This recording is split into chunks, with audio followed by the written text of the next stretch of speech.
What are the differences between the urllib, urllib2, urllib3 and requests module? In Python, what are the differences between the urllib, urllib2, urllib3 and requests modules? Why are there three? They seem to do the same thing.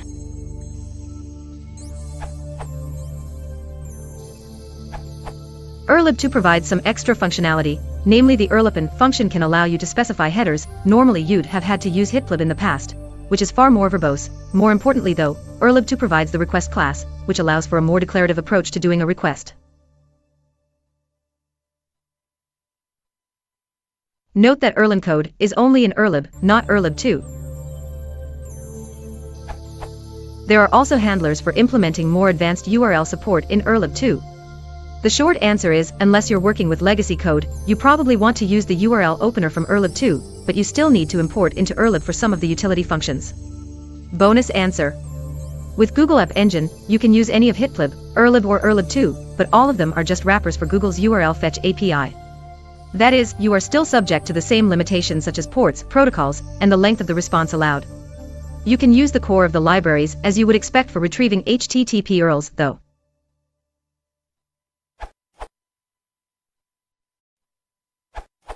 I know it's been said already, but I'd highly recommend the requests Python package. If you've used languages other than Python, you are probably thinking urllib and urllib2 are easy to use, not much code, and highly capable. That's how I used to think. But the requests package is so unbelievably useful and short that everyone should be using it. First, it supports a fully RESTful API and is as easy as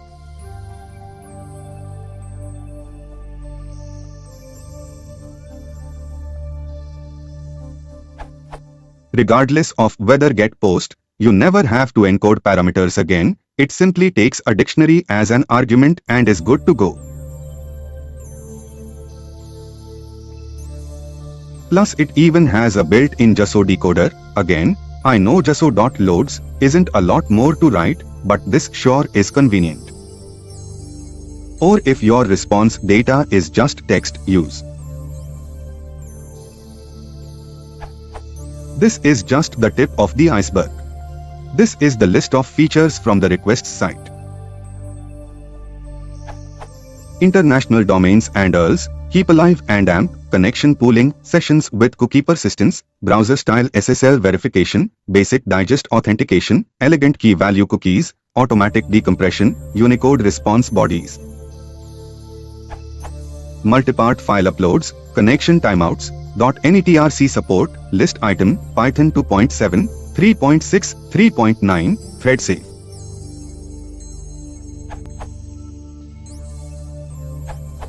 Urllib and urllib2 are both Python modules that do URL request-related stuff but offer different functionalities.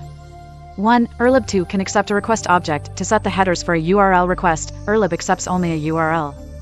2. Urllib provides the Erlang code method which is used for the generation of GET query strings. Urllib2 doesn't have such a function. This is one of the reasons why urllib is often used along with urllib2. Requests is a simple, easy-to-use HTTP library written in Python. 1. Python requests encodes the parameters automatically, so you just pass them as simple arguments, unlike in the case of urllib, where you need to use the method urllib.encode to encode the parameters before passing them. 2. It automatically decoded the response into Unicode.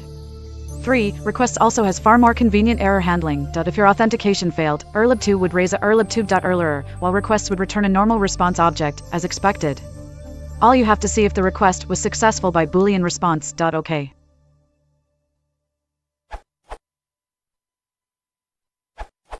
Just to add to the existing answers, I don't see anyone mentioning that Python requests is not a native library.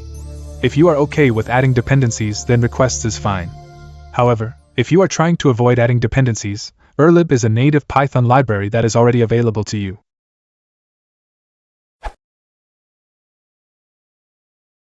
If you want to support the channel, please consider liking and subscribing.